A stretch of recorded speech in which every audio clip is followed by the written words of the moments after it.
Hello! Hello! Finally, we're back. Remember us?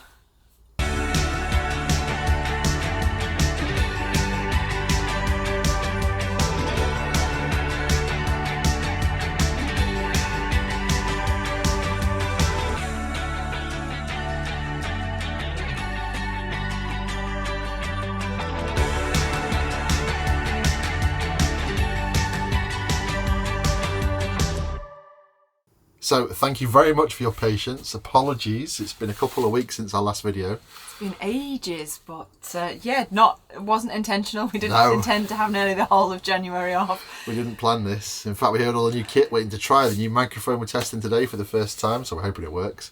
All the new kit ready. So, first of all, we'll give you a very quick explanation to what we've been up to for those of you regular to our channel, and then we'll talk about the main subject of this video, which is obviously about draining down your camper van motorhome after each trip in the winter. So first of all, what have we been up to? Well, most of you know, Caroline, we went away for New Year. We came back, went to Scotland. We came back to New Year with family. Came back from New Year. It was a family trip, Yeah. so we didn't take the van. No. We're in a hotel. So we came back, and on the 2nd of January, you started to feel poorly, didn't you?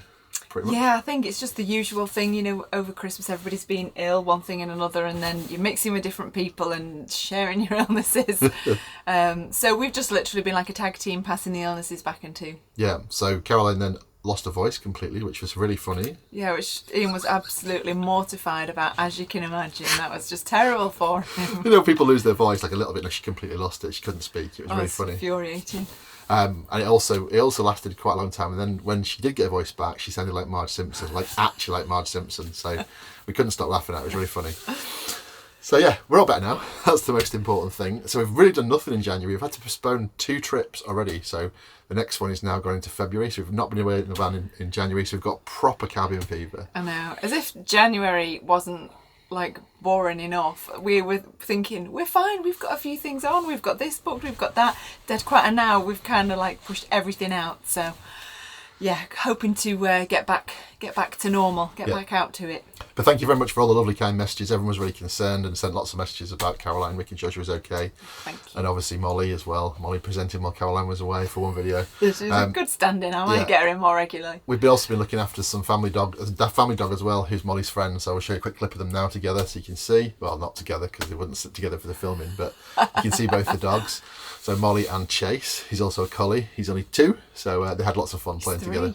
Is he 3? He's just turned 3, yeah. Just sorry, his turned birthday. 3. Sorry, We looked after him after his birthday weekend. Yeah, he's 3. He's very well behaved. And Molly's 8, just in case you're wondering. So yeah, right, let's get to the purpose of this video and get some proper Vantastic adventures. Okay, so it's a question we get asked a lot, or I get asked a lot, and it's a question that comes up in a question that comes up in a lot of the forums and chat and Facebook groups, etc. Should you drain down your van after every trip in the winter? Should you? Well, I'm going to save that right for the end, but I'm going to talk about the reasons why first. What I want to do, rather than just tell you what to do, I'm going to show you the reasons why you have issues with freezing water and pipes and stuff over the winter. Slightly different to a house, but I'm going to show you where everything's located. So first of all, we're going to start on the exterior of the van. So underneath the van, you can see, I want to show you some clips as I'm talking through this, you can see the tanks. So most motorhomes, camper vans, etc., they have a fresh water tank and a grey water tank. That's for your wastewater from your sink, etc. They have those located on the outside of the vehicle, usually underneath, usually around about the centre of the vehicle, somewhere like that, and also low down for lower centre of gravity, so it doesn't affect the vehicle road handling. So they're exposed on the outside, and more often than not in the UK, they're not insulated, they're not wrapped or anything like that, unless you do it yourself or you request it from the factory. You can also get special tank heaters that heat these up, 12-volt tank heaters that go in or around the tank, and you can turn them on when it's cold, and that keeps the tank warmer over winter. We don't have that. Our tank's completely naked, as you can see. Ooh, naked. The other thing you have as well is pipes. So this is the pipes going from the tank into the van. Obviously they're like pipes at home, and they're generally not lagged. You can see on ours they are actually lagged. They've been lagged, but the tanks aren't themselves. So you can see the pipes are actually lagged. So obviously they're exposed to the outside temperature.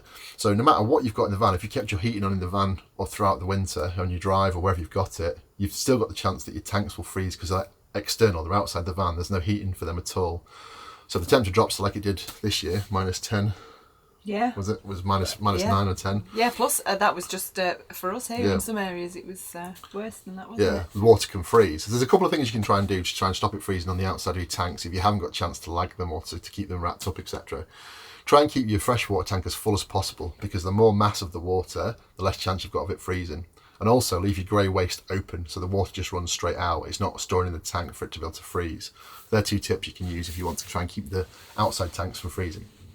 So moving inside the van, you've got a couple of different elements which again can freeze over. So I'm going to show you them now. We'll move away from the seat and show you what's underneath here. So the boiler, really important that you drain this down. Now the boiler is located usually in the vehicle. It might be different on yours, just double check where everything is. But I'll show you, ours is under here, along with our leisure battery. So you can see under here is our Truma boiler and also our heating system. So this is the blown air heating system, but also the boiler, the tank for the hot water. So obviously that's inside the van, which is fine. So if you're in the van, you're using it and it's on, obviously it won't freeze. But obviously if you're not in the van, it's really important that you drain that down using the yellow drain valve on the Truma system or different on your own system. So that releases all the water out of it and then it won't freeze. So the other thing to make sure obviously is make sure your taps are open. So when you're trying to empty your water system, just raise your taps, make sure they're open, hot and cold, and all the water will drain out of them as well. So leave them open. And then also do the same, obviously, for the bathroom, for the shower, etc. too. So it's important you do that, and it will drain all the water out of the system. So as you can see, under the seat here, we've got obviously the boiler. We've also got the taps. We've also got the water filter inside the van. Now they generally won't freeze if you've got the heating on, and you've got that on obviously while you're in the van, so you're able to use the van over winter. But it's important, obviously, if you're not using the van at all, that you have to drain them down. So the moral of this story really is absolutely, after every trip, you need to drain your van down. Best thing to do is to open all your taps inside the van, open your drain tap on your freshwater and your wastewater on the outside, and also remember to release the boiler valve. There's a yellow one in our van underneath, which you just flick up. We showed it on a couple of the videos before. That releases all the water out of the boiler. That's really important, because if the water freezes in your boiler, it can damage your system, and it's obviously quite expensive to get that replaced. There's one more tip that I would suggest. Do you know what it is? Do you remember what we do? Oh, yes.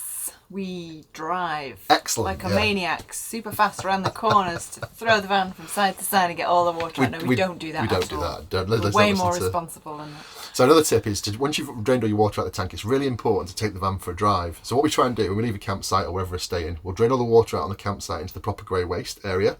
But then we drive off the campsite. We never do it on the campsite because people can get a little bit upset if you see water trailing out of a van. They get a little bit precious. So we take the van off the campsite, we'll stop in a lay-by somewhere and open the tap, and then the last dregs fall out of it as you're driving along. So obviously they just drop off onto the road like you would normally. And that just makes sure that when you're driving home or you take the van out for a drive, it shakes all the water out of the van and gets as much out of it as possible. Because even small amounts can stay in the van when you've not taken it for a drive. Some people use airlines and they try and blow the water out of their tanks and their pipes, etc. That might be fine for you, but I've not found that necessary so far. I think taking it for a good drive with all your drain valves open makes all the water come out of the van and shakes it all out. So then when you get back, you can just close them again, and then you're ready to refill for your next adventure. Anything else I've missed? I think you've covered everything. So in summary, you should empty out all of your water. Every trip. Empty out. In the winter, this is. In the winter, yeah. In winter, obviously, when it's no risk of freezing. Yeah. Check the temperature. Yeah. We've got obviously notification on our van. It tells us when it's going to freeze, so it sends us a text message, which is handy. But if you haven't got that, just check the weather forecast. I always drain down. You don't risk anything then. So earlier you said you could fill your freshwater tank full. Yeah. So is that an either or, either fill it or empty it, one or the other? No, empty every single time, because if it's full, just when you're using the van, it stops it freezing while you're using it. But when you get home, when you're using it, you mean keep it full? Keep it full. Right. Keep it topped up. There's less chance of it freezing if you're. I was confused, so just in case anybody else was. Good question. Okay, we hope you've enjoyed this video. We've got a couple more technical videos and reviews and stuff coming up over the next couple of weeks, but we are away in a couple of weeks and we'll get back to some proper travel videos. Then we've got lots of stuff planned. Yeah. And lots more molly. We've also spotted some new kit for the camera equipment and for the channel we'll show you what they are too, to try and make everything a little bit more smoother this year. So thank you very much for your patience. We'll see you next week. See you soon. Yeah. Yes, thanks for waiting for us. Thanks for watching. Bye. Oh, and one thing we forgot to tell you is that you may remember the water tap from underneath fell off when we were driving home. Whenever a bumper knocked it off. Well, we've swapped that. We've replaced it. Super easy to do, apparently.